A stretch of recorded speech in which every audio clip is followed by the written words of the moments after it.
Coach Rob, what's happening, my man? How are you doing this 4th of July weekend or Hey, Monday? yeah, that's okay. Happy Monday to everybody. And how good does it feel to be in the best, most the country filled with more freedom than anywhere in the world? You're sitting here without a mask on, without a mask, hallelujah. But no, happy 4th of July to everybody. And on behalf of all you and I, all of our thanks to veterans, families, those left behind, those that have paid the ultimate sacrifice. Thank you for your service. We deeply appreciate it. Seriously, hats off. Like I would go fight if I had to.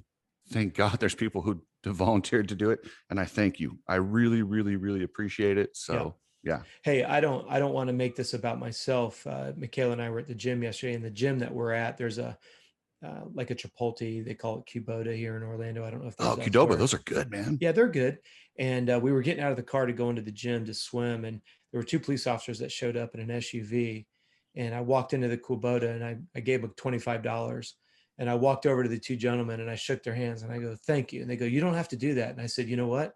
I don't have to pay for your lunch, but you also don't have to put your life on the line so I can sleep at night with my three kids." I said, "I cannot thank you enough for you." And I want that for every person that serves in the military, firefighter, police officer, all of you guys, nurses, doctors, thank you. Because you guys are willing to do something that I don't have the expertise, I don't have the knowledge, but to put your life on the line like that, words are cheap, but all I can say is thank you. That's Yeah, all I can pretty, say. pretty badass. And I will say this on our America's birthday, RedBud, what a good race. Let's get into some Oh, 450 talk, man. wow. I loved it. We got to start with the winner, Dylan Ferrandis. Holy shit. I don't know what else to say. This dude is making Eli Tomac and Ken Roczen look like, well, a Dylan Ferrandis. Like it's flipped. Like he is controlling the pace. He's coming at them at the end of the races. They're worried about him. And I've never seen this before. What did you see out there, coach? Yeah, I mean, I hate to use this analogy, but I'm going to continue for all of our listeners that have been with us. As Lance Armstrong says, the momentum has changed zip codes. And I think we saw that at RedBud. Track was rough, nice long trap. Lap times were long, which I like. Pretty gnarly jumps, lots of ruts, lots of bar to bar. Yeah, I think that we have seen a momentum change here, sans an injury. I think you've got David Villeman in your corner. As the old saying goes, he knows how to manage the series, not just win the race, but to manage the series. I think he's laid notice. We've talked about it in the last show. I have to tip it again. Star Yamaha. Good job, guys. You have completely changed the narrative of this outdoor national series, both 250 and 450. Dude, Unbelievable. have you ever had a chance to talk to Villeman? I have not. No. Dude, he's so funny. I forget where I was at one of the supercrosses and I was asking him about Dylan. He's like, "You don't understand. He didn't do that." And I'm like, "Huh?" Yeah. Yeah. I I'm like, remember "Wait, he was is he pissed. being?" But I'm like, "I Yeah. can't remember." And I go, "What?" And he says it, repeats it like louder to me. I'm like, "Oh, I got you.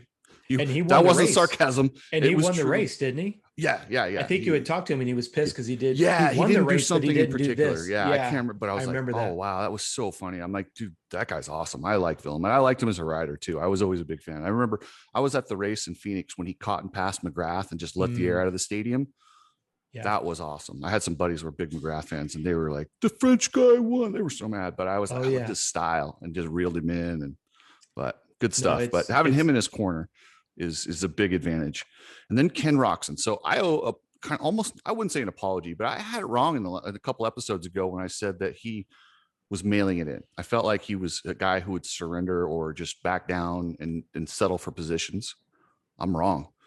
What I saw though was quite alarming. This is, and I text you during the race. I'm like, I've never seen Ken Roxon has had issues. He's had fading issues, tip over issues, bike issues, but he's always had this raw speed talent to cover the field. He was a second and a half slower than Dylan Ferrandis in the first moto, best lap time to best lap time.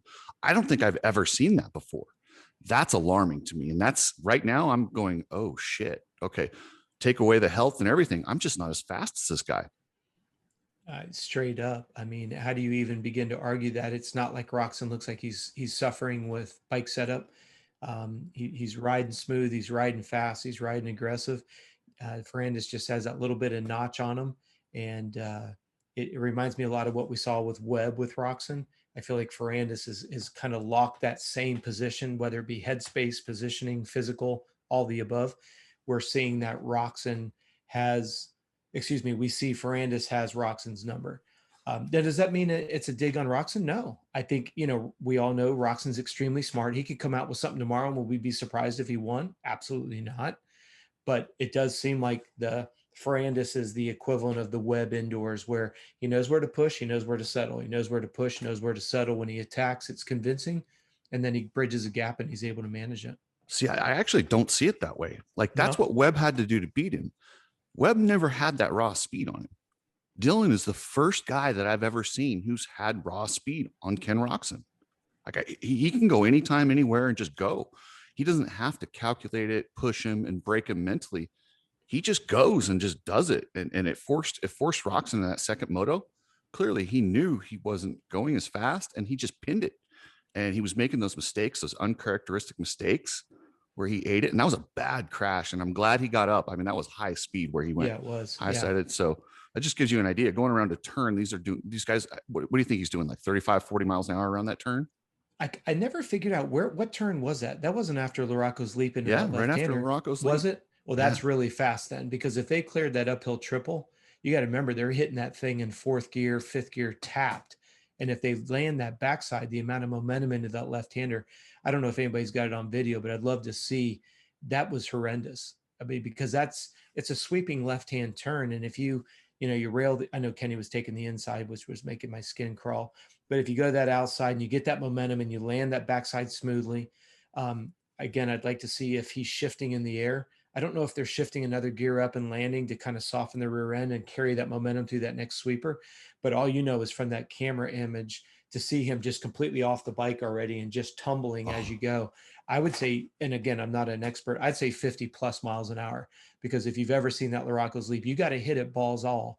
And then when you land it cleanly, it's not like you're really shaving a lot. If you're going to hit that single on the inside, but his line was kind of sweeping on the outside if they jumped it. So yeah, I'd say 50 plus miles an hour. And my goodness, how thankful were we all that he jumped up and ran back to his bike. Oh my gosh, to see him go out this early would suck.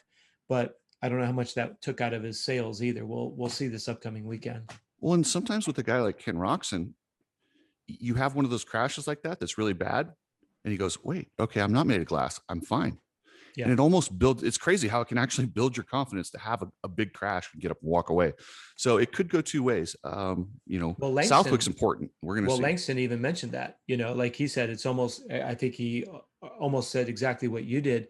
It's amazing how that can become more of a confidence builder, even though it sucks to have a high speed get off.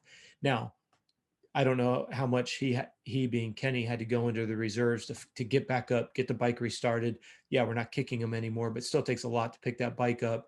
I don't even know where in the moto we were. I know it wasn't very, very early. So, the idea to pick that bike up, regroup, we'll see this next weekend if it took any of his energy out of those long-term tanks.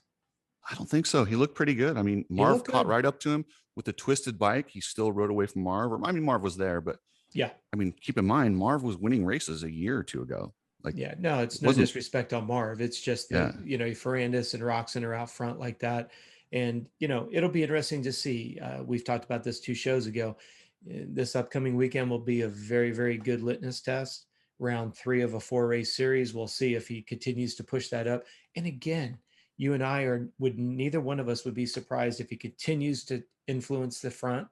And none of us, or including the listeners and the viewers, would be surprised to see him go backwards. I mean, we've seen both scenarios. Neither one of them would surprise us.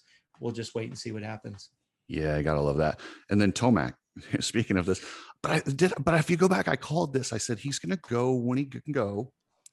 To me, this is my opinion. He looks disinterested. Yep. When he can get interested or get a good start, and usually AC's right in front of him. That's usually when he gets excited. He doesn't like Adam to beat him. Nope. And then he gets going and he gets a rhythm and he goes, okay, I'm going to go. And he goes for it. He wins the moto. So that's 2 second motos in a row. Can he get it going? I don't know that you're going to see a dominant Tomac. I think this is what you're going to see the rest of the year. Can he get it going? Yes. Does he want to? That's the $1 million question. Well, of course he wants to, but it's more than just a want. To get to the level where Ferrandis and Roczen are right now, it takes you literally, people don't, I don't take I don't say this lightly. They are putting their lives on the line, going Yep. that fast, going 50 miles an hour around a turn. Is he willing to do that when he knows he wants to get to the Yamaha healthy? And those No. Yamahas, boy, God, they look good. Well, but you think about it. Ferrandis is the Tomac of 2 years ago when he hurt his shoulders, where if he started in fifth, there was nothing standing between him and first place. He was moving forward, making passes where nobody else would make passes, never letting the track be the excuse. There's no place to pass, really. He'd pass on the outside, he'd pass on the inside. He would make shit happen. And that's what we're seeing Ferrandis do is it's like, don't tell me I can't pass in this corner. Watch. That's what we used to see with Tomac and older child. I don't think he's married yet, but he has some new, I think he has a second child on the way. That changes your perspective. That changes your executive decision. We get that. But are we surprised when Tomac storms to the front? Absolutely not. Do we love to watch it? Poetry, emotion. Are we going to see it every weekend? No, that's just the reality of it. And will we see it for Ferrandis? Hell yes, I think we will. As long as, yeah, it's his title to lose right now. I mean, Absolutely he literally is the guy in control. Yep.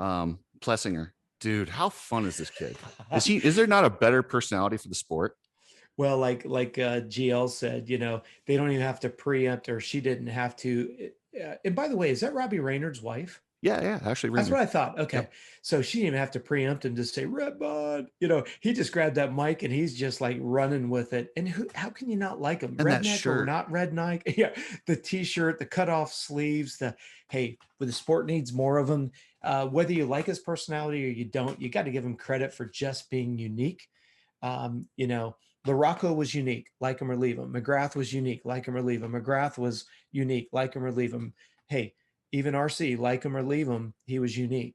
And I think Plessinger is unique. He's likable. He's learned. I loved whenever, even though we see the same freaking redundant interview in every single show now, but I like what Plessinger said was he always looked at the Pastrana, always had a smile on his face, always had a thumbs up, was the last guy in the pits. Hey, kids, why don't you pay attention? Travis Pastrana hasn't raced a pro race in 10 years. He goes to a race and he still has the biggest crowd. Why? Because he's personable. Plessinger gets it. He's leaning into it, and we all love him. And what's cool is that seems very authentic to me. He's not building.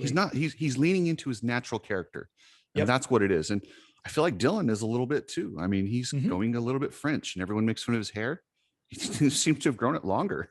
Yeah, and shaved the sides, and like, exactly. Oh yeah, the fresh shaven sides, like running the long hair. Don't care. I love it, man. But that's what it was funny because you know the clip that you're talking about where they ask those questions. My boy Noah walks in and he watches a couple of them. He goes, "Dude, are they all the same?" Yeah, exactly. I go, "No." He's all, "Why do they all sound the same?"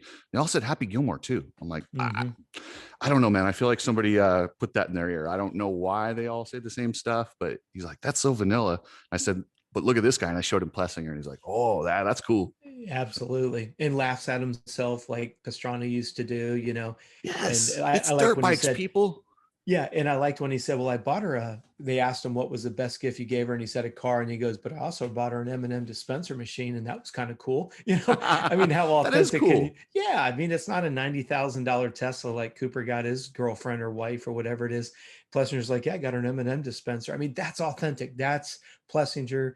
That's what we need. And for him to be able to run, he laughs at himself and he's goofy, but he's engaging. I love when he takes the mic off and just grabs it like a freaking rock star, and he just gets the RedBud crowd going, and he's pointing in the crowd, making it personable. I mean, live and learn, young kids.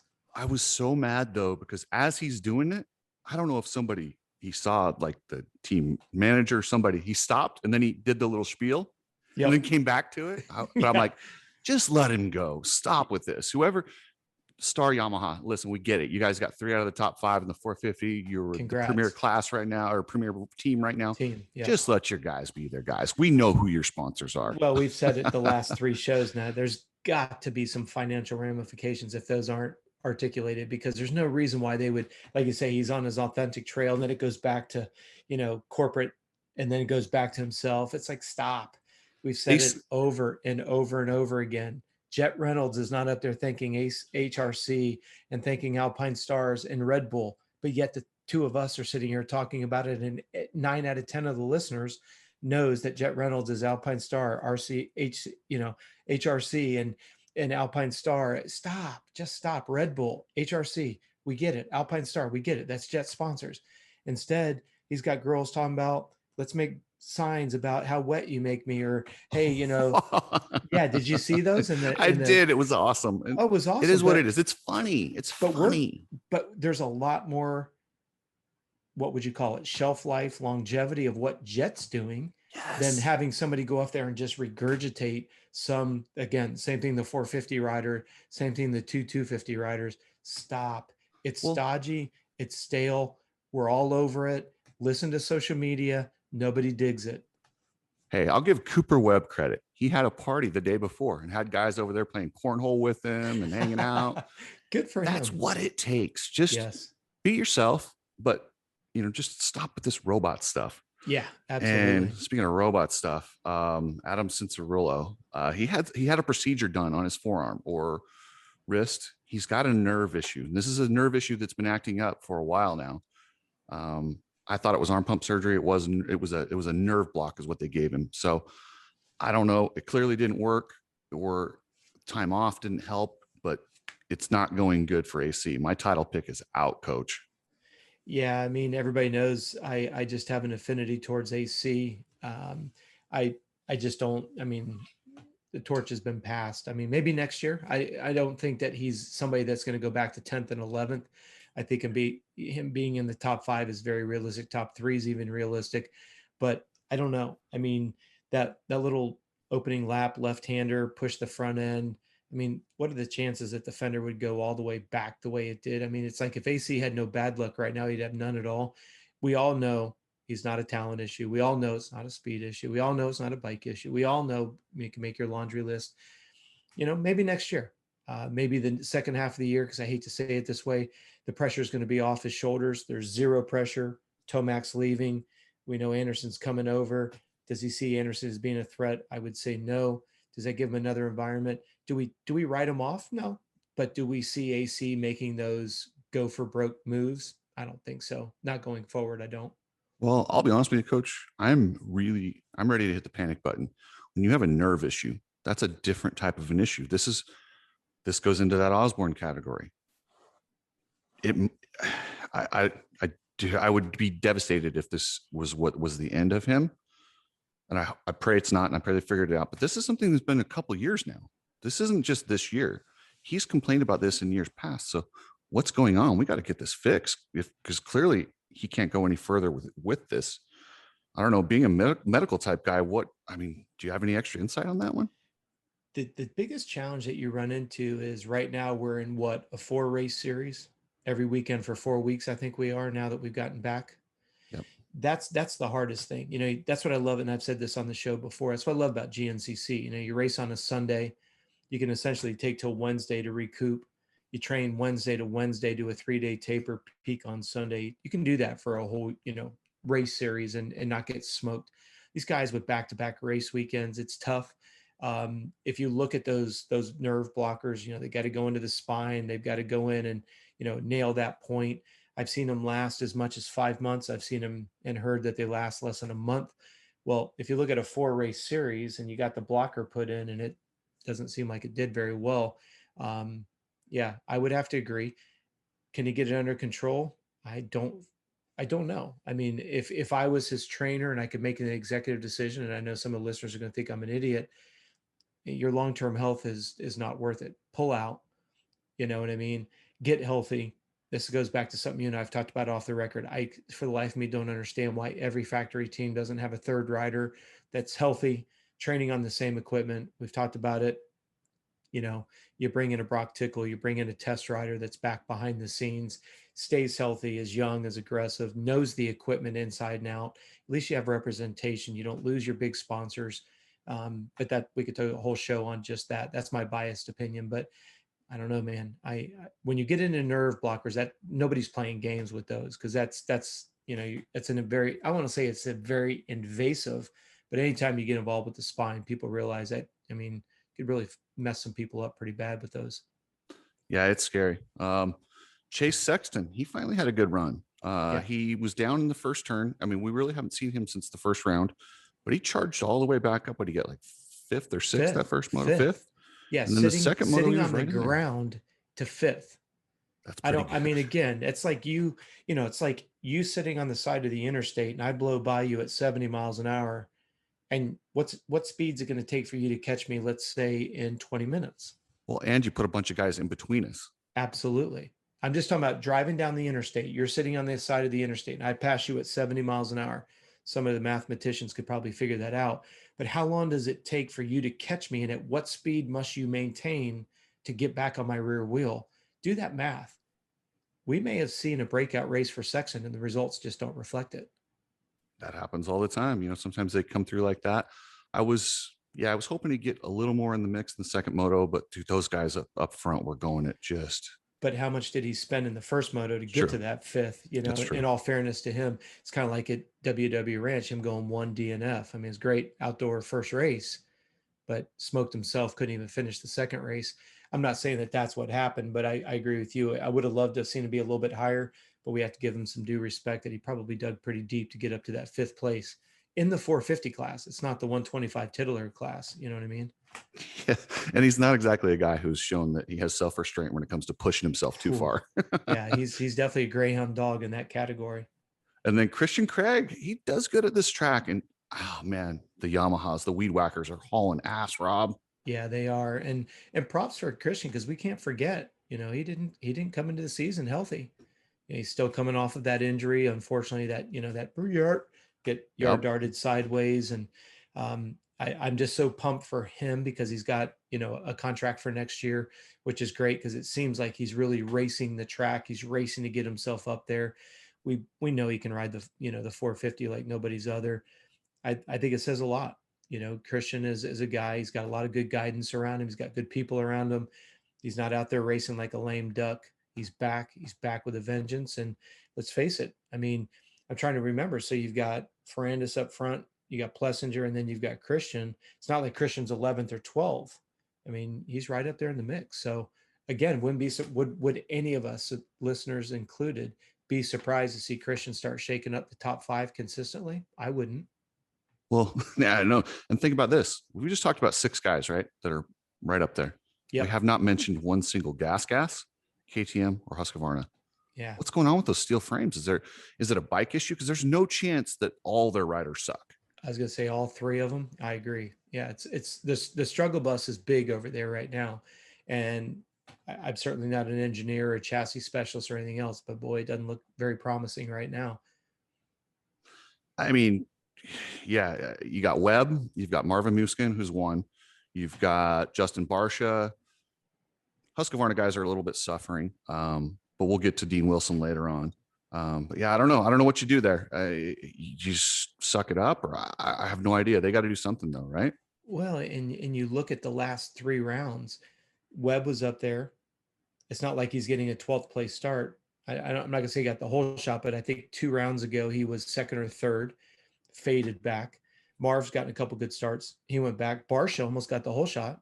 Not this weekend, but a couple weekends. It's not like they're starting 12th and finishing fifth.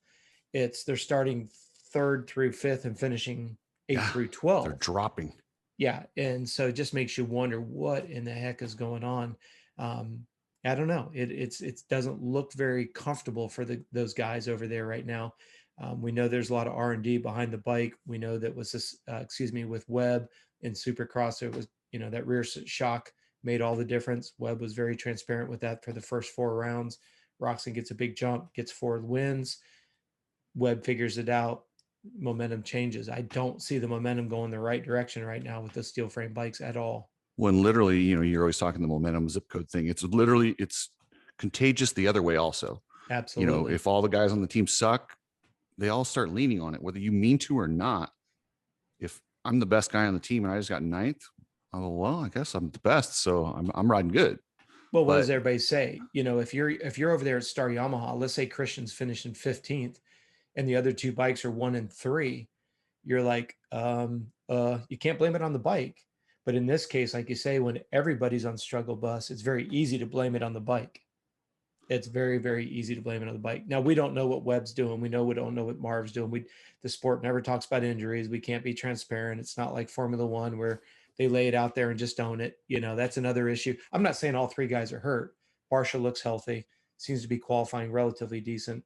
Webb doesn't seem to be, hurt at all. Marv's been one of the few that's been vocal. If he has been injured, he talks about it. But I don't know, man. To me, I don't see any legitimate explanation for the lack of results on that team, considering what we just saw in Supercross. Yeah. Anything else on the 450s you want to talk about? No, I was amazed at how rough the track got. I thought the guys did I thought the track crew did, again, another race weekend where there were multiple lines in every corner. I always like to talk about it in the realm of the 450s because you can do stuff on that 450 that we just can't even begin to dream of. The fact that Roczen was able to take a couple of those coming up short and still be able to ride, that one was pretty gnarly, and he's shaking the wrist out and stuff. Yeah, that I thought the track was beautiful. Track crew did a great job. I still don't understand why they don't push that corner out.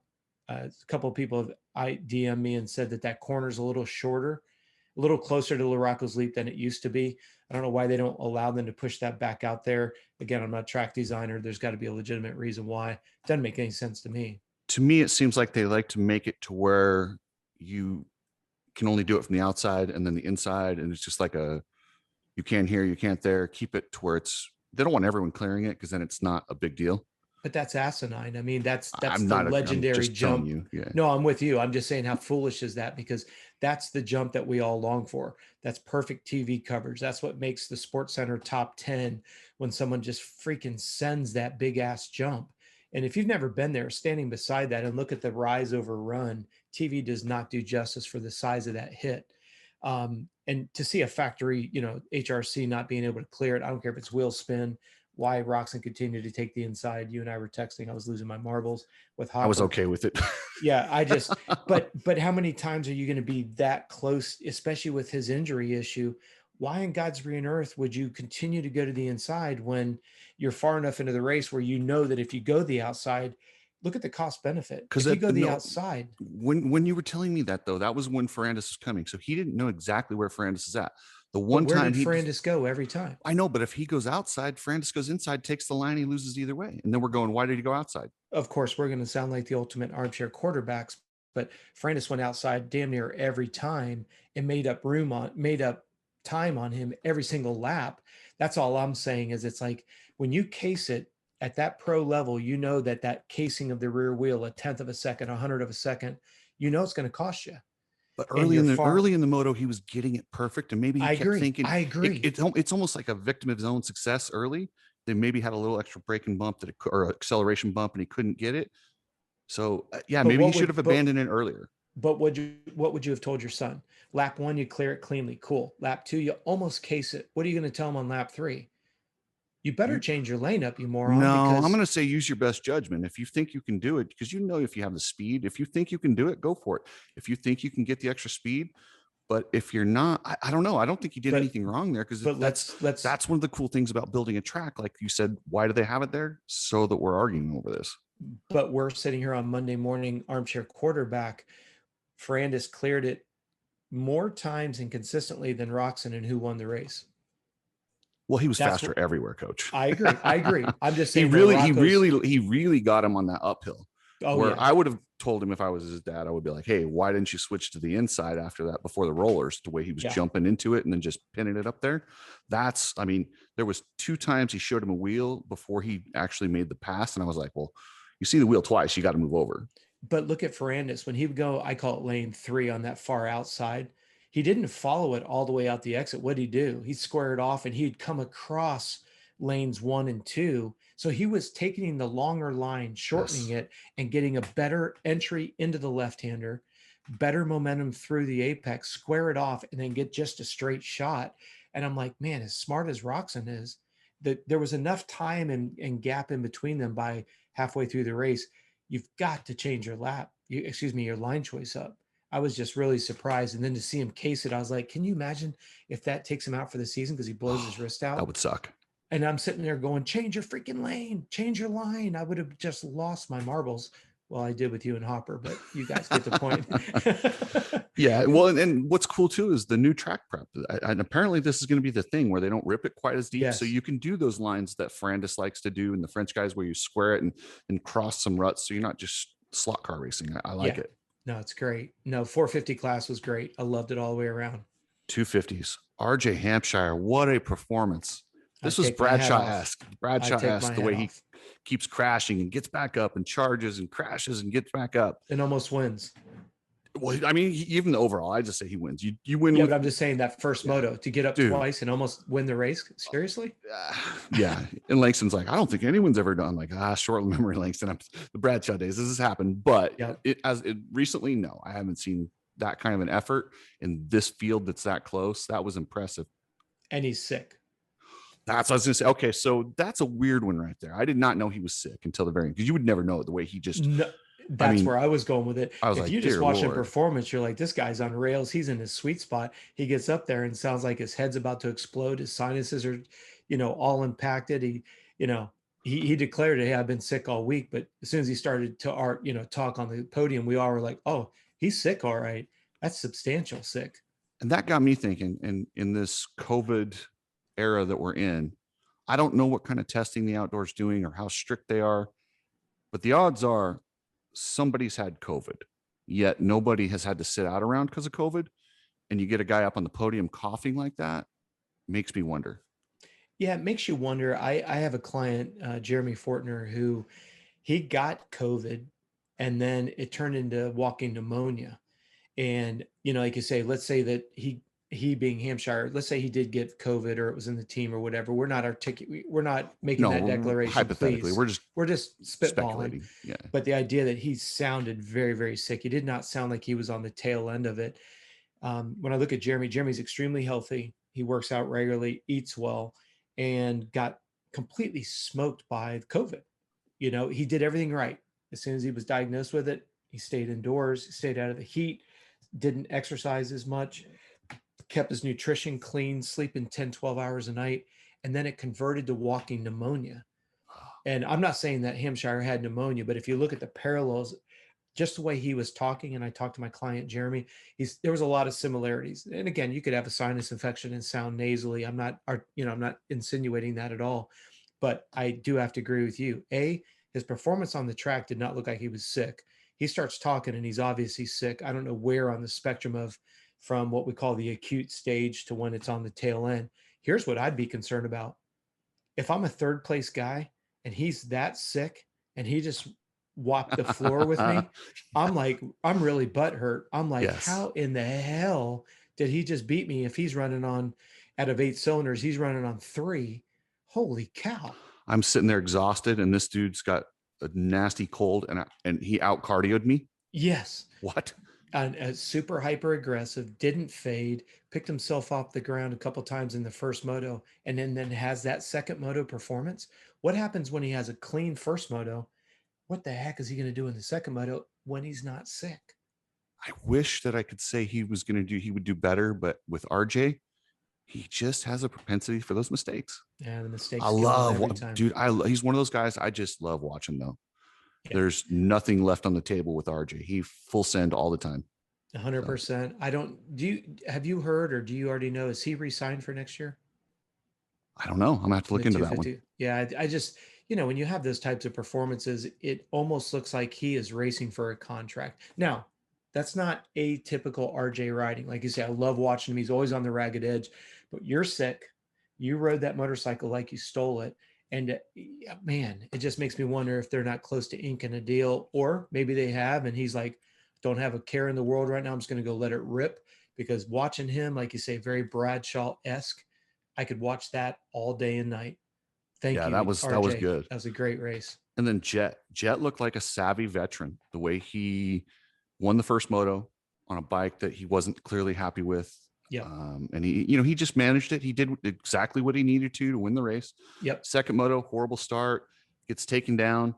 That could have been disastrous. A DNF, and then the points just go lopsided. Just puts his head down and just picks him off, and ends up only losing 3 points. That's crazy. Well, and in the podium speech I loved, he just briefly mentions, hey, the guy went straight when I thought he was going to turn. He didn't throw him under the bus. Victim. We all can learn from this. Hey, he realized complaining about it isn't going to get me any points back. Let's shrug this off. Let's get going. And he did what he had to do. I don't know, man. I still, my heart bleeds for Hunter. his brother, because I felt like it was a good opportunity for Hunter to get up there and really make it, not because Jet went down. I mean, nobody wants to win when your main competitor goes down or one of your key competitors. But yeah, going back to Jet specifically, I mean, got to tip your hats to him. Whether or not it was he wasn't comfortable with the bike, as you said, maybe he just didn't gel with the track. Let's steal a line from RC. You win your races, you win your championships on your bad days. And I like you said, I believe he really did a good job of that. This may be the one race that we come back and go, this was the deciding race, whether it's a 1-point win, 2-point win, coming back from on the ground and getting those points back. Absolutely. It's disheartening to guys like Justin Cooper, who did great, to know he was down and that far behind. I mean, Cooper made his mistake in the first moto, but he only went back to 10th. Right. I mean, he was 20th and then crashed. Like he was way back.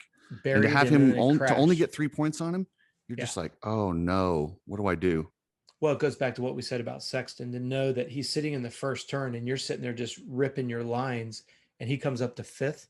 Then you got Jet with a bad start, goes down once and still comes back up into that points area. Yeah, you definitely have to, whether you want to say, this is what's so interesting when you get into the psychology of performance, whether you want to say Coop's looking at it or not, he's looking at it. He's not going to come out and tell you he's looking at it, but he's looking at it. These are things that they talk about during the week. They're like, hey, he went down, bad start, went down, was on pace. I don't know that. Do you remember, you and I weren't texting on the exact times. Do you remember off the top of your head, how much was Jet off or on the pace in a pack after not going down, but it getting hung up in the first turn? I don't recall. I kind of, the second motos, I didn't look at nearly as many lap times. So that's what he's amazing with. If the listeners will take the time to go back and look at it, or in the future watch him, he gets buried. He doesn't follow, and he's not very far off the leader's pace with an open track. It says a lot about, his craft on the bike and looking for new lines. Again, passing where they say you can't pass, being fast where they say it's slow. Tomac's done it the last couple of years, and I think you're seeing that with Jet. Jet, you kind of alluded to it earlier, as Ferrandis is to lose.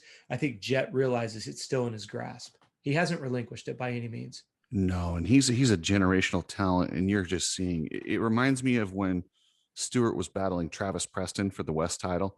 Yep. It didn't matter who was going to win. You knew Stewart was going to be a star no matter what. That's right. Preston went on to have a very successful career, but you knew you were watching something special. And that's how I feel right now watching Jet and Cooper and all the other guys. I just feel like he's a different level of guy. And it sucks. I'm sure Cooper and those guys don't appreciate it, but when they look back on it and they realize they were battling, they're going to be like, oh, that was one of the greats. I battled RC for that title, but at the time, you don't know it was RC. Well, and here's where I want the listeners to kind of have an introspective thought for just a moment. Let's not forget that Jet came over under the umbrella of Hunter. Yeah. And because we're sitting here bench racing on this after the fact, right? We're how many rounds in? 3 or 4 rounds in. And we're talking about Jet. He's something special. I want the listeners to think about this. When did it click? I use the analogy of walking over to the wall and flipping a switch. When did it click in Jet's head? You could say it was Supercross when he started leading a couple motos, and then he had that one get off, and he, as he said, he took a little bit of a plant there on the face of that takeoff. But I want the listeners, because we go back, when was it that when did Jeff Emig, was it when he came out in the black shift gear? Was that the day that he said, you know what, this is the first day I'm going to be done being beat by McGrath? When was it that RC took over McGrath? When did that switch get flipped? What's funny is because I actually know both of those. Yeah. Emig was when McGrath hurt his foot at Millville. Yep. He got the confidence. And then RC over McGrath was Phoenix, where he whipped it in front of him and caught him from behind. And that was it. But we're sitting here bench racing on what we saw materialize. We're now watching history in the making right now. Every Saturday when we turn on that TV, we're watching, as you say, something special in the making. We can look back at McGrath. We can look back at RC. We can look back at Emig. We can look back to Stanton. We can look back to the guys that we love to watch. But that's history, right? Now we're watching Jet in the making. When did that switch get flipped where Jet realizes, I'm not my second fiddle to my brother. I'm not second fiddle at Honda. I'm not second fiddle at Alpine, Red Bull, blah. And his disposition exemplifies that, which I love watching. Coach, I don't think he's ever thought those things. I think he's always felt. I don't think there's a switch with him. I think from day one, he felt like this, whether he But got the results or not. I think he felt it. well, let's go back to maybe when he was in the GPs. When did he all of a sudden have that epiphany that he goes, you know what? I'm the real deal. It's not arrogant. It's not cocky. If you watch any of the whiskey throttle shows, and you have guys like Will Hahn on there and some of the best of all times, right? And they all talk about the same thing. When you finally have that epiphany that you belong, you've got the skill, you've got the equipment, and it just clicks. Whether it's that one heat race, it's that one main event, whatever the it is. That's what I love about the psychology of high level athletics is when that epiphany occurs. And as Lance Armstrong says, the momentum changes zip codes. Going back to your point, we're watching something special. Let's say that switch got flipped, as you say, maybe back at GPs before he got here, or maybe he's, as you say, since he's been here, he's always had that attitude. All right, so let's back up that timeline. When did he all of a sudden, he knows he's got it? Not cocky, just knows he's got it. How cool is that? And we're watching the fruits of that when he gets a shitty start, goes down, and he's not kicking his motorcycle, throwing his goggles.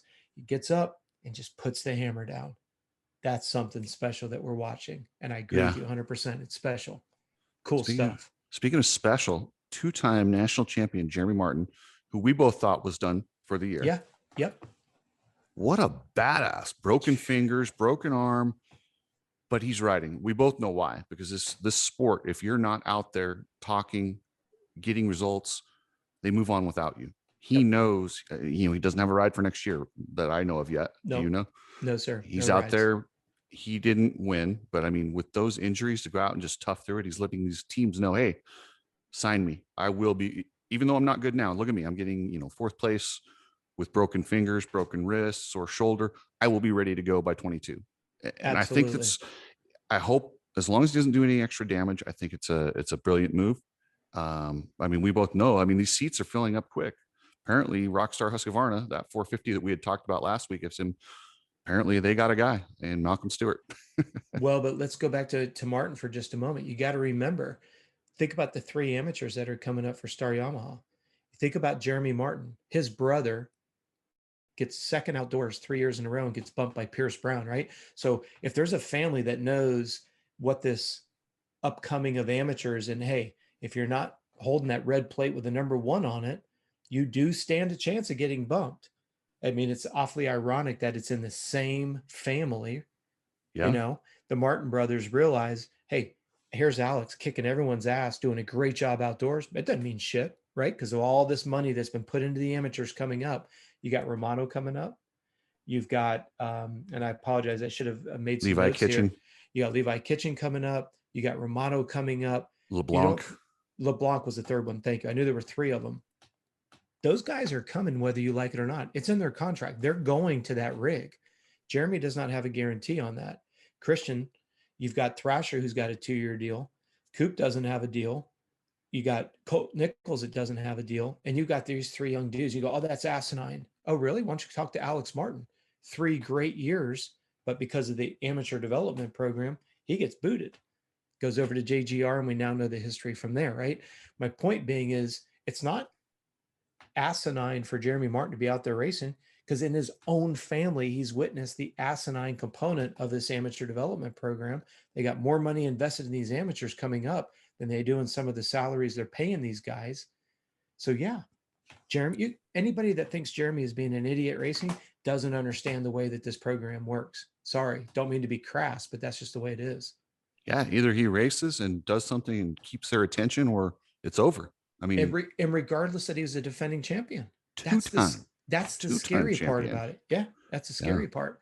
I'd love to see him just go over to Husky and be done with it, but that's another conversation that we could go to. It just makes sense. Yes, he could go over there as a 250 guy, relatively inexpensive, fast track to the 450 within a year, maybe 2 years, depending on Husky's needs.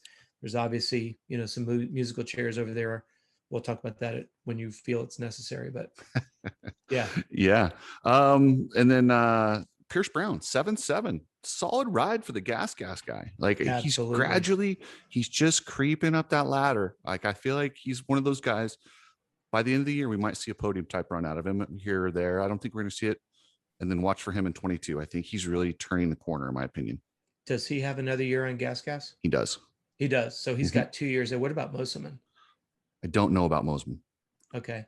Because I thought he had a 2-year deal. In the second year, he had 2 years. First one was at Husky. Then he came over to Gas. I thought that was the second year, but I may be wrong with that. Maybe the listeners can leave a comment below if you're watching us on YouTube. But yeah, I would be very curious to see how that musical chairs is going to work because, the Gas team is always, well, I say always, they're only a year into the program. They kept with a two-man team. What would keep them to go to a 3-man team? Because, and again, I don't know this for a fact. I'm just spitballing here. Husky, gas, Husky. What would it take to get Jeremy Martin over to gas with a segue to the Husky 450 program, or do they put, Jeremy over there? I just think that gas on that 250 program to have somebody like a Jeremy Martin would help the brand. Again, I'm not I run my own I have a VP of marketing and she's phenomenal with helping me see things a little bit differently. But my point being is if I'm trying to build a brand and gas, Husky and KTM are all under the same umbrella, you pull a Jeremy Martin over, that brings incredible light to the gas brand. Mostman seems to be coming into his own, but Jeremy's got a little bit more experience that helps put that fine point on Mosman. And then you got Pierce that just seems to be coming right into his own, to your point. That'd be a Yeah, I would beautiful love 3-man somebody team. to if it's going to be borderline criminal if Jeremy Martin does not end up with a good ride. Well, he's going to go somewhere. It's just a matter of, unfortunately, he's not going to get a big paycheck for it, probably some substantial bonuses. But hey, we've seen crueler things happen in the sport. Husky seems to be the only place that's got some room for him with a natural progression to the 450 program. Because if Osborne's going to be there, we don't know what his back status is. We know Anderson's gone.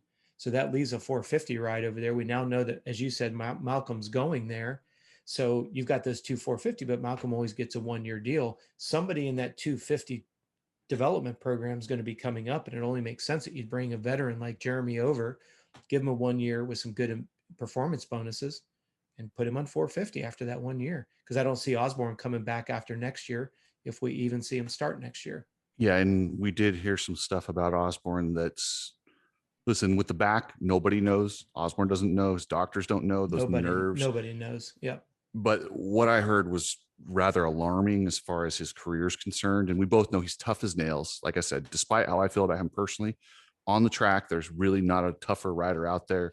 That's I feel right. like he could ride through damn near anything. And for him to not ride through this, yeah, as far as his career goes, not good, especially on the wrong side of 30. So totally agree. All right, Coach. Well, anything else in the 250s you wanted to cover? No, I just thought, again, the racetrack was set up really nice. I thought the racing was phenomenal. Lots of places to pass. Loved it all the way around. Another great weekend. Can't wait for this upcoming weekend. All right, Southwick, the Wick. Okay, so we're going to move over and we're going to do our fitness tip. And this is kind of leading after we saw Levi Kitchen make his debut, but he's still an amateur. They've got this rule, which I love, where you can take an amateur and they can do 3 rounds or a certain number of points and just get their feet wet as a pro, which I absolutely love. It gets guys out there, gets a feel before they have to completely commit to a pro lifestyle. But what do you tell a guy like Levi Kitchen who's still racing Lorettas that are 20-minute motos when he's going out there and doing 35? How do you change your training? What do you do? Yeah, I mean, absolutely. It's what we call the overload principle. Not giving away all of our dirty secrets, but we don't go out and train 20-minute motos for a 20-minute moto. It's just the way it goes. It's called the overload principle. Whether that magical number is 30 minutes to be fast for 20, or whether it's do 35 to be fast for 30 plus 2, maybe you go 45. I mean, me, I'm a big fan of the sport. I still love when they'd run 40-minute motos plus 2. It's just amazing when you think about what we used to do, especially on equipment that had drum brakes and they were air cooled and the horsepower disappeared and the brakes disappeared and the tracks weren't groomed as eloquently as they are today. And when you look back to the old footage of Kent Howerton and Bob Hanna, whether it be at Hangtown, the legendary Hangtown race where they smashed the crap out of each other, look at those downhills. Today's racers would almost refuse to ride that track because it was so disgustingly gnarly, right? It's always interesting to me when you look at 7-8 inches of suspension on a 250. These guys are sitting here with tremendous suspension. The bikes are so much better. knowing Star Yamaha, knowing what Swanepoel's doing and knowing how those guys are training, they certainly are not training them with 20-minute motos to go out and run the outdoor nationals. It reminds me of remember that one video that AC did right after Mitch plucked him out and brought him over, and he still looks like he's prepubescent, but he says, everybody's racing you like you slept with their girlfriend last Yeah. night. Remember that? Yes. I think that really surmises it, because it's not like, Levi or Garrett Marchbanks or any of those guys, when they made that jump from amateur to go to pro, they know what the bikes are capable of. They've been practicing at the factory test tracks. They're out there. They see lap times that Coop and Martin and all those guys are putting up there. It's not a total shell shock. And they're probably not that much off of the pace of, let's say, the other guys, the veterans on the team. It's that idea that every single square second of that racetrack, it's a smash fest. Every single point, every single position is money, as Damon Bradshaw said on Whiskey Throttle. Every person that finishes in front of me is taking money from me. So no, I don't like you. You know what I mean? And it's different too. You can go. I've practiced with guys who are really fast and hung right with them and battled them. Yep. Whatever reason, on race day, the good guys just do something a little different, and I don't know why they do or how they do it, but they rise a little bit higher. And I'm sure Levi got to see that this weekend. Well, and that's what separates a good athlete from a champion. When you get, you and I've talked about this off the record, you think you're good. And we've even talked about this on the show. You have three batches of people. You have people that are lazy with no talent. You have those that are lazy with talent. And then you have those that have incredible work ethic with talent. So you and I are never going to be able to compete against the guys that have good work ethic with talent. Those are what champions come from. To your point, any of the listeners go out to a racetrack with you or Hopper out on the track, and they're going to be surprised how fast you and Hopper are. Now, all of a sudden, you put a Jason Anderson out there, a Malcolm Smith out there, you put an Osborne out there. Now you recognize the discrepancy between where you and Hopper are at and where they're at, and you realize it is the tip of the spear. Whether you want to blame it on suspension, bike horsepower, whatever, that's not the point. The point is even if you jumped on that bike and they were to ride your bike, they probably would still beat you on your own bike. And that's something that's so hard to get people to understand until you go witness those races. Go ride your track. We're getting ready to go to the Wick. I've got a client, Jake Van Haco, has grown up on that track. He's faster than fast, right? And then all of a sudden he gets out there and he'll be a top 20 guy. And you're like, how in God's green earth can somebody go faster than him? Yeah, watch him by himself. You look at it and you go, I don't know how a human could possibly go faster. Exactly. And then all of a sudden, boom, he goes out there and he finishes 18th. And you're like, shit. I live here in Orlando. Dade City's only an hour and a half away from me. James Stewart, Ricky Carmichael, Tim Ferry, all these badass dudes have grown up on that track.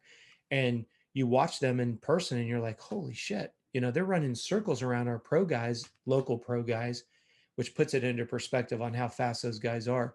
So when you go back to that, how do you get ready for it? It's baptism through submersion. The equipment's the same. Training protocols. Swanepoel doesn't have Kitchen doing that much different than a Jeremy Martin. Yes, you have some athletic maturity and age, but not a lot. I'm not talking double digits. You're talking some small, minute adjustments. So by the time these guys get to the level where they're doing a few nationals, they're pretty much on the same training program as the top guys. Depending on their age, because some guys just don't have the athletic maturity. You look at like a Max Folan. That's why I love what his dad's doing. He's not thrusting him to go out and do something that a Cooper Webb or a Marv is doing when those guys have literally 10 years on them on age on the calendar, as well as gate drops and athletic maturity. So that's why I'm very interested to see what Will Hahn does over at Gas, because that's one of the things that Will, in my biased opinion, did an incredible job with is calm down. This is your first year. Calm down. Let's figure this out.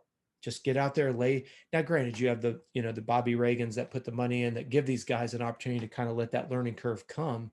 But that's where I think Will did a great job, was constantly just repositioning. Let's look at this at a different perspective. You got to be in it to win it. You got to go the duration, etc. Levi got a big scoop of that. What was his top position overall? He got ninth in the first 20th. Okay, so he did get almost a top 10. You Levi can't beat Kitchen. that. Yeah, Yeah, he went 919 for I don't know what because when I overall. saw him, I thought he was like in 20th. I didn't see that Second he got moto, the yeah. nine. But second moto looked like he kind of hit the wall. First moto, he was 12th and Absolutely, worked his way up to ninth, which is badass. that's Top 10, badass. your first Yep. national. Yeah, come on. Yeah. Yeah. But to your point, I mean, the training is a little bit different, but the listeners need to understand it's not like they just told Levi last Friday that he's going to go and race RedBud. So you got to remember when you look at periodization, they've been training for that. No disrespect to an amateur national championship. It's the idea that it's not if we're going to go pro, it's a matter of when. So you train to the specificity of that, especially when you're dealing with something like RedBud that gets really, really rough, as we saw. Yeah. And then speaking of training, Dean Wilson announced last week via Instagram that he has suffering from Epstein Barr. I was surprised to see him at the race, and he Yeah. did have a big get off. My question to you is, when you have Epstein Barr and it's active, can you do some irreparable damage by racing with that? And is that maybe why he crashed, losing focus? Because like, I don't know. Like, what would you tell a guy? Well, again, for the listeners, you and I don't script our conversation, but when Michaela and I were watching the race and he was on the ground, that's the first thing I said. I said, he's just exhausted. If you look at that jump that he went down on, he came out of that right hander. That was that real booter jump. It wasn't a big jump, but it was a real booter. Eye hand coordination, fatigue. Maybe he hits that booter and it just rips the bars out of his hands just because it's a straight up kind of a hit. Um, yeah, I would have to concur with you. I think when you're already prematurely fatigued like that, if the listeners think about this, stay up for 23 hours and then let's go out and try to run a 20-minute moto balls to the wall. That's the fatigue. Stay up for 24 hours, stay up for 36 hours.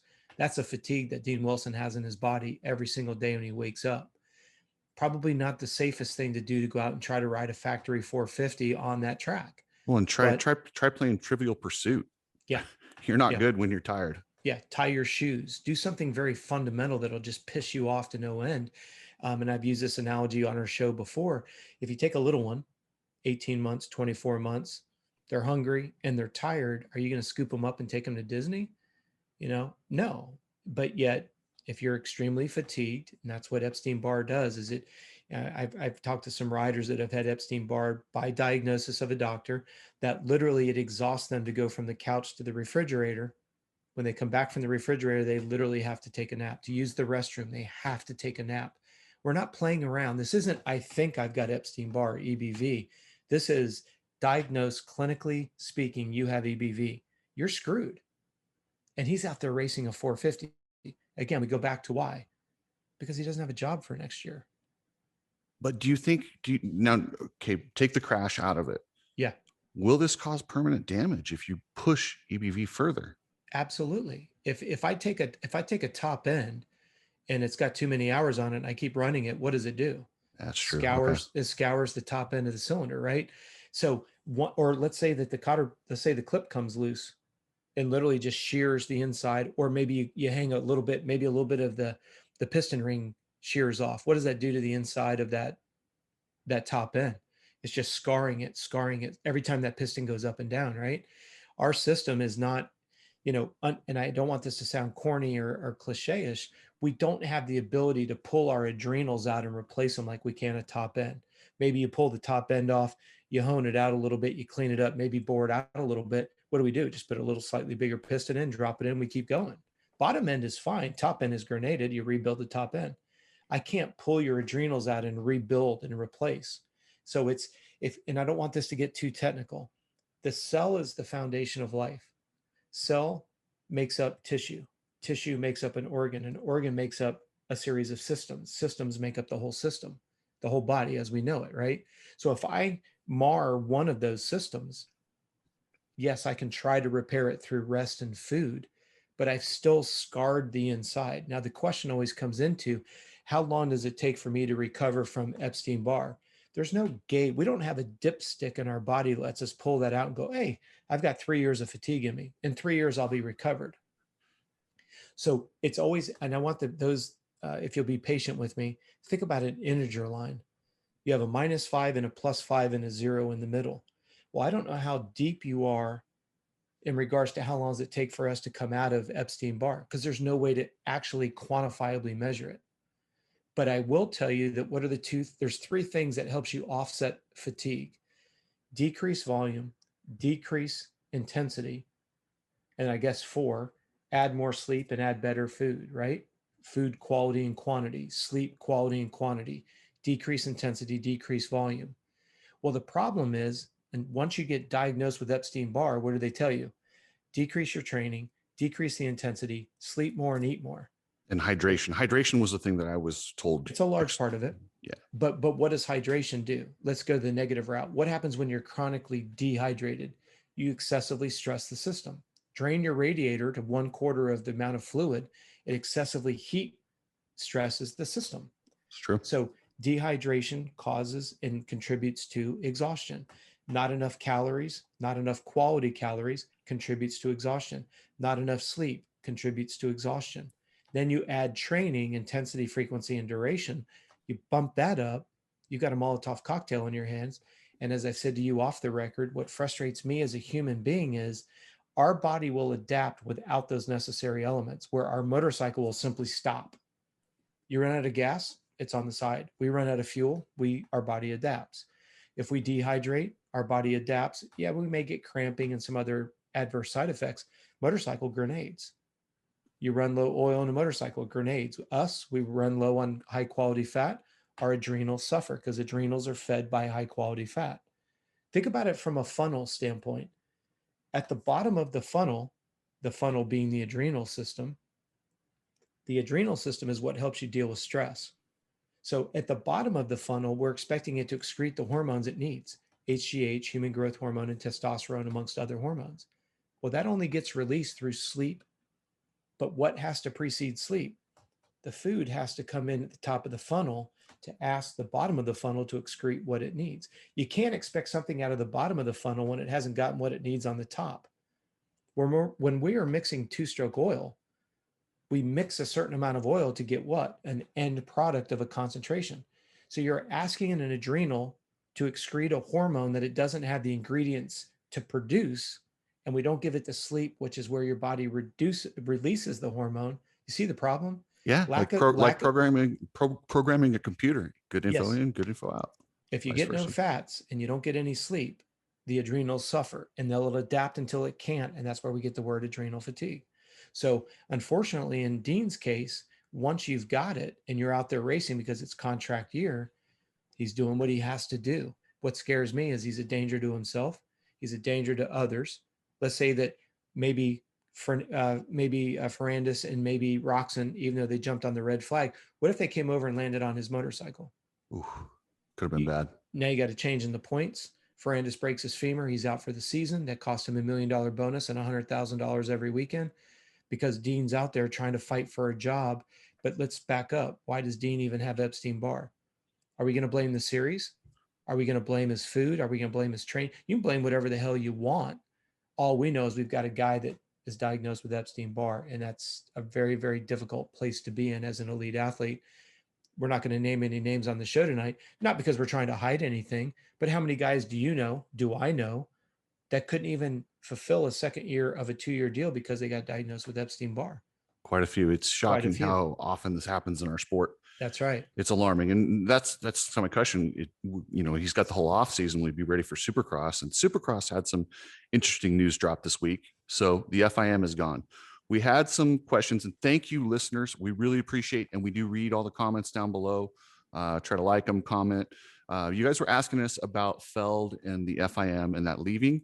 I need to talk to Feld. I need to find out why and some more information before I'll go into that. But both Justin Fee and Edwin Lomanco, I think is your name. Thank you, guys. I appreciate you commenting on that. I will get an answer for you soon. And we'll talk about that in the near future when we have a little bit more information, Coach. Yeah, the whole FIM thing. And I'll tell you what, because I can talk for about 3 hours on this whole FIM. Obviously, the big piece that everyone's pissed off about is the handling of the drug testing and all of that other stuff. Well, let's just save that for another day. The FIM, let me just say this just very, very briefly. I don't care how much you hate the FIM. Let's say that I have a disdain for the rules of the Olympics, okay? And I fail, I don't care if it's USADA or WADA. whether I like it or not, that is the governing body of the sport that I participate in triathlons as well as racing, right?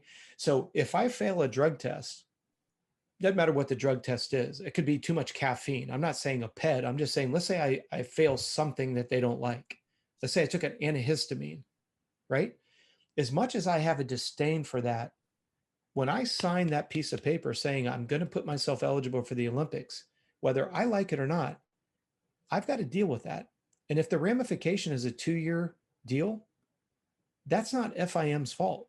You, the rider, you, the athlete, agreed. Do I think that it's ridiculous? Yeah, I do. As an athlete, I think 2 years is absurd, but you agreed to it. Now you say, yeah, but FIM, I was forced to because the Supercross series is a FIM event. Well, again, nobody's making you race. So again, I don't want to go down a bunny trail on that.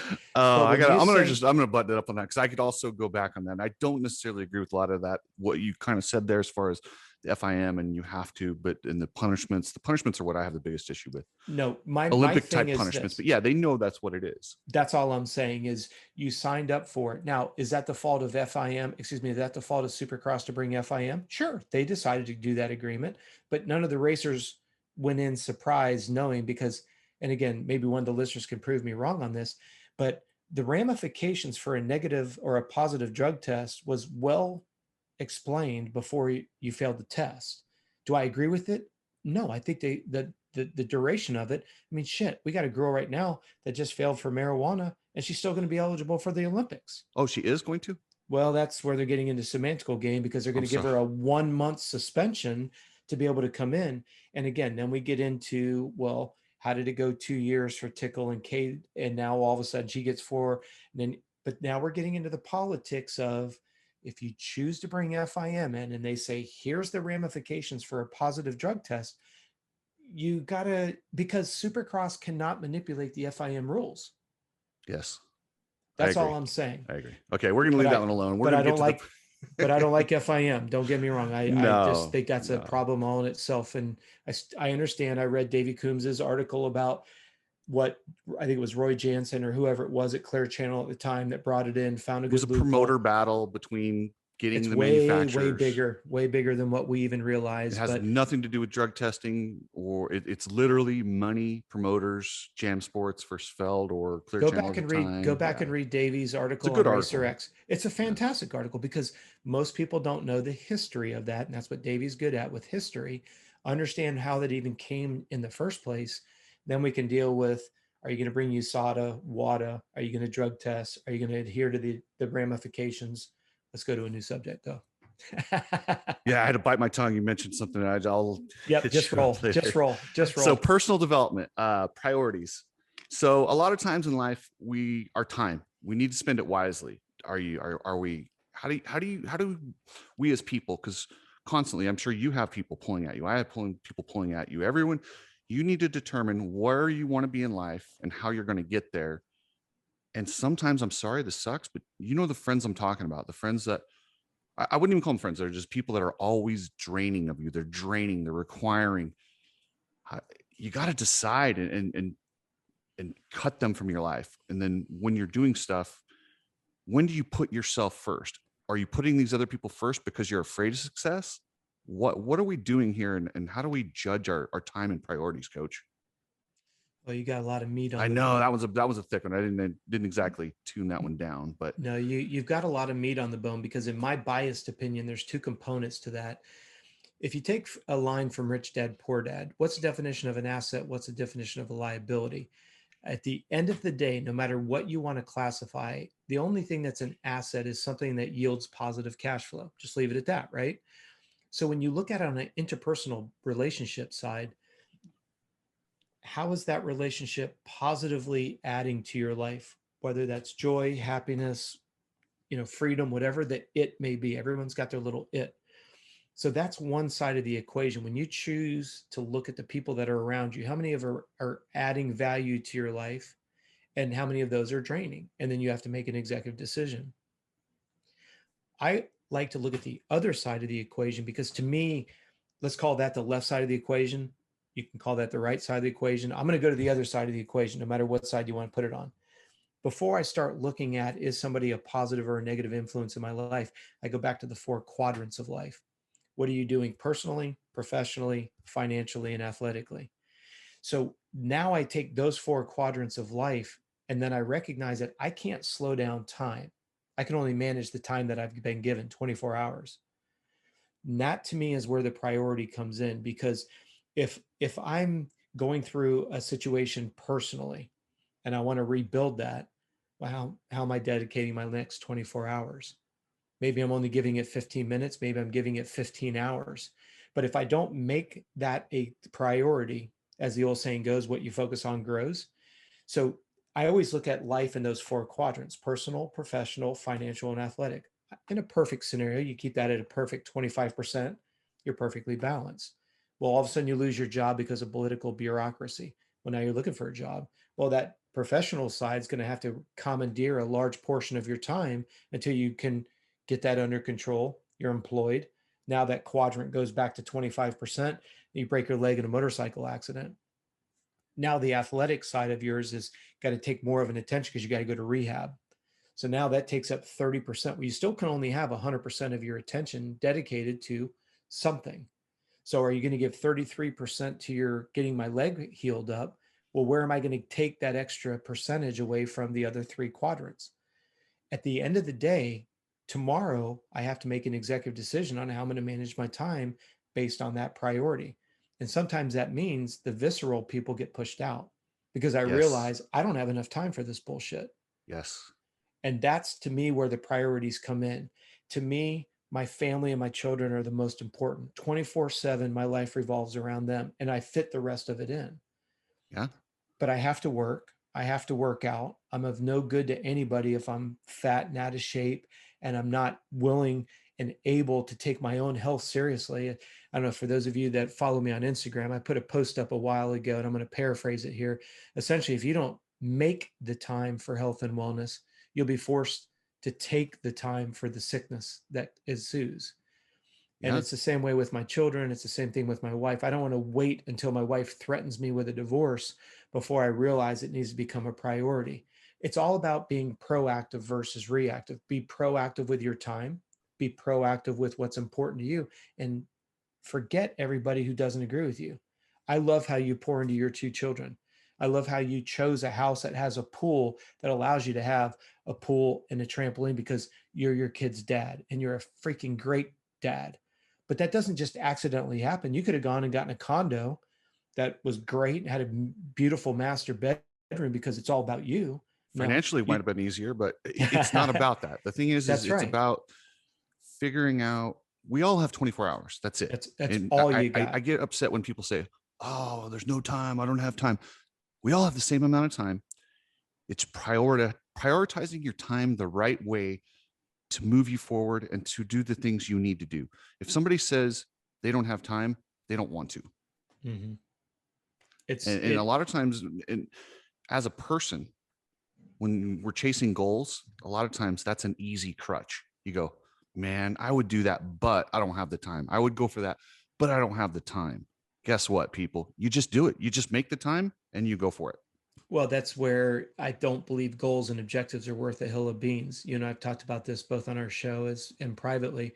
You know, to me, goals don't mean anything. I liked what you just said. I would like to, but okay, so the but, whatever that but is, that's your frustration. I have to work 18 hours a day.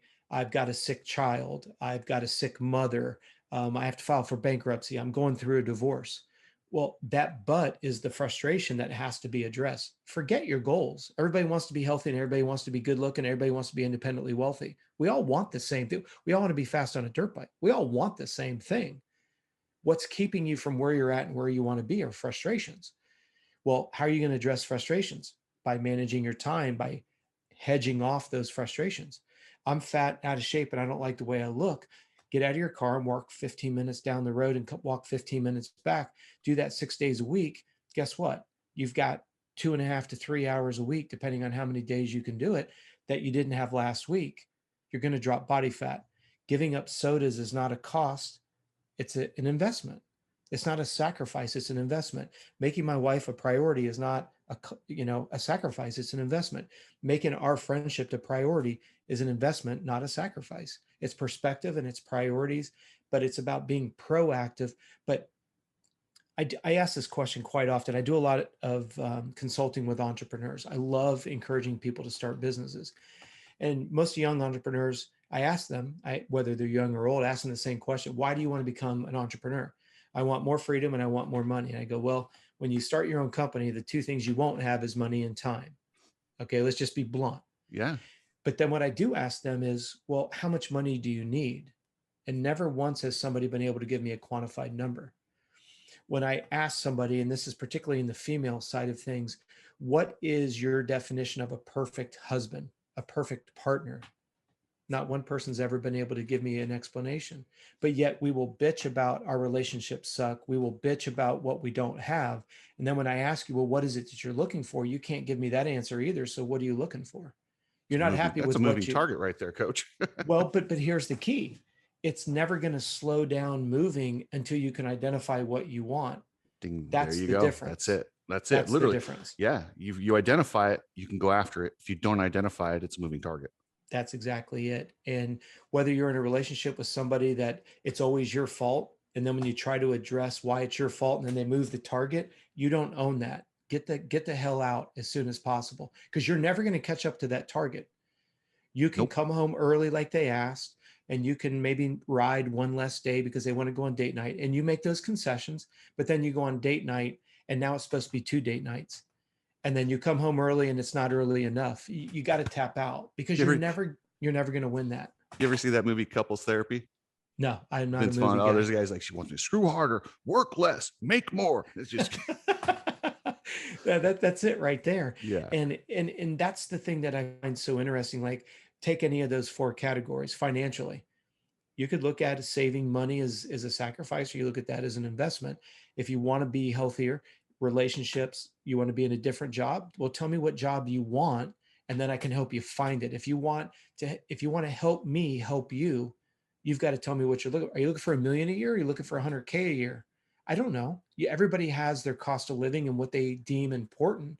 But I can tell you, if you told me you wanted to make $1 million a year, I can show you how to make $1 million a year. But you got to tell me what you like to do, and then we can reverse engineer on how to make $1 million a year. I've done it for 30 years.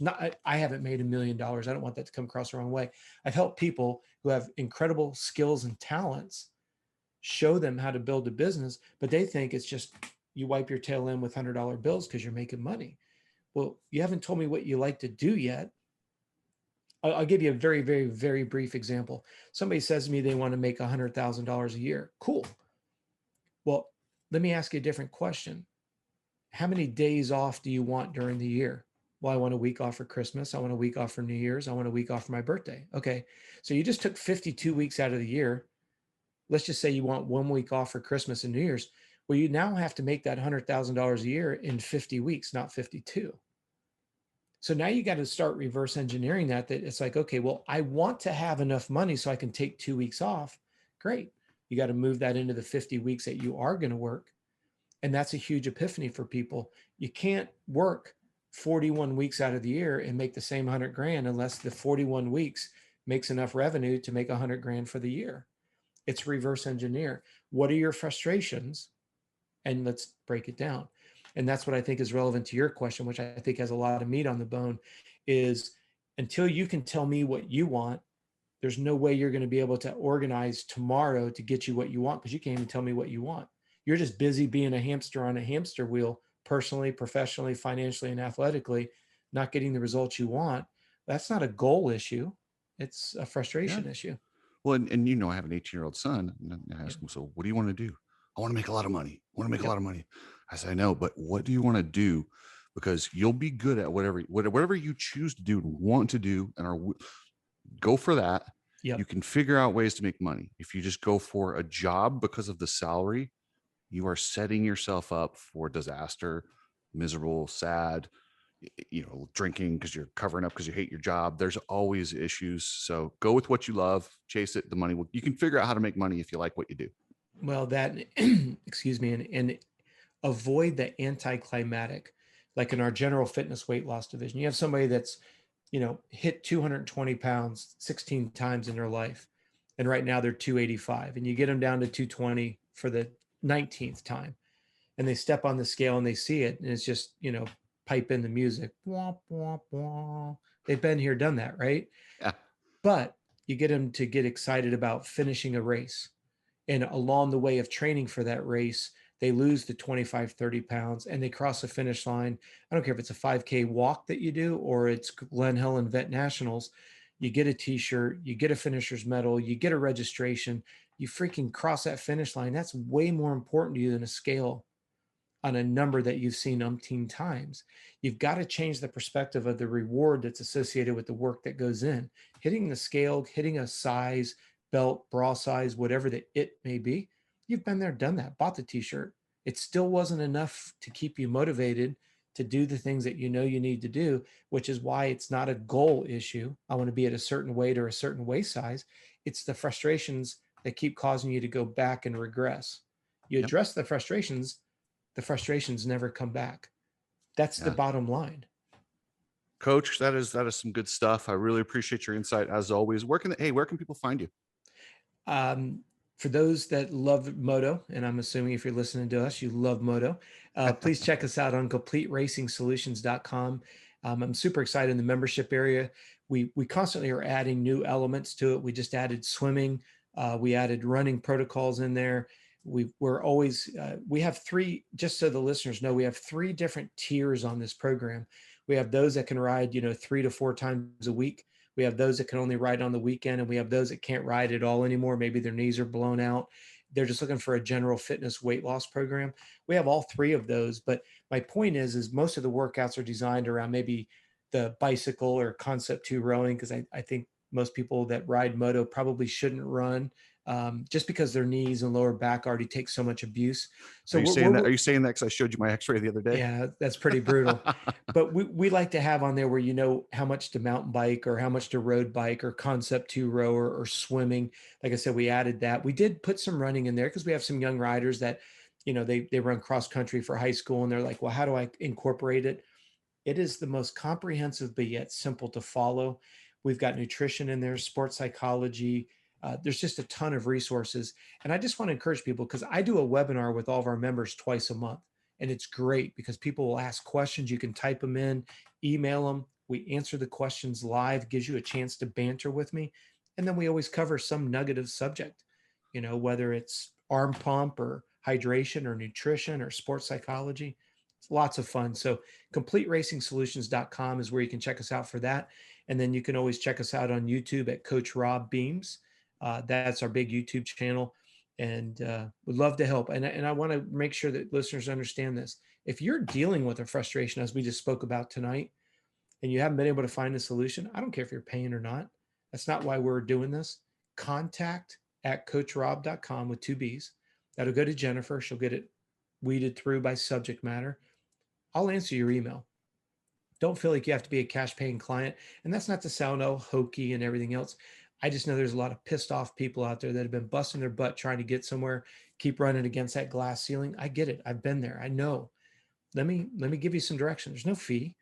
It may take me a couple of weeks to get back to you just because of the volume of emails. I don't say it arrogantly, just want to manage expectations. I will get back to you. Michaela and I are leaving this Friday for San Diego. We're going out to do some Whiskey Throttle videos, as we mentioned last show. We're out there for 3 weeks. Okay. My point being is when I'm flying, I'll go through emails, and I promise I'll get back to you. And it's not just a short answer. Give me as much detail as you've got, and I promise you I'll answer it back with as much detail as I can give you. Happy to help. Good stuff. And then don't forget, you can get energy fuel on that website, the Coach Rob website, or I'm sorry, Complete Racing Solutions. You can get them at both. Yep, okay, you can get them at both, just to make sure everybody's on the same page. Oh, I love that stuff. And then EBC brakes for clutches, brake pads, you name it. They got everything. Decor visuals. I got to get them set. I got to get some new graphics, and we're going to get a new logo here soon, Coach. I'm telling you that. Get you some Moto E graphics on that bike. Yeah. And then 2-4 Speed, our media partner. They're not scared. They'll put up whatever we got, Coach. You name it. They're not. There's no blackballing here. They're down. They're not scared. So anyway, Coach, appreciate everything. And anything else you want to get off your chest? No, I say it every show, and I mean it sincerely. Thanks to all the listeners that support us, whether it's Instagram, whether it's YouTube, Stitcher, iTunes. Thank you for the downloads. Thank you for spreading the word. Thank you If you're watching this on YouTube, thank you for giving us your insight. Like I said, I want this to be an environment where we can be adults, we can have differing opinions, and we can banter. We'll continue to answer questions. Like I say, we're always asking and trying to answer the why behind it, whether it's a rule or a regulation, or whether it's a change in something in the sport. We're not on a vendetta against anybody. We always want to uncover why. But huge thanks to the listeners. I can't tell them how much I appreciate the growth of the Cooksey media, to see that thing just completely blow up, going up 3,000-4,000 people. Seems like just in a month or two. Yeah, it's really, since I've come back from the hiatus, it's done really well. Yeah, and I want to thank the listeners, because we can't do it without you. And quite bluntly, that's why we like to bench race, so that we can share our insights with you guys. But we also appreciate your feedback below, whether it's a DM on Instagram to Chris directly or on YouTube. Thank you so much. We appreciate it. Thanks, guys. Have a good night. Peace.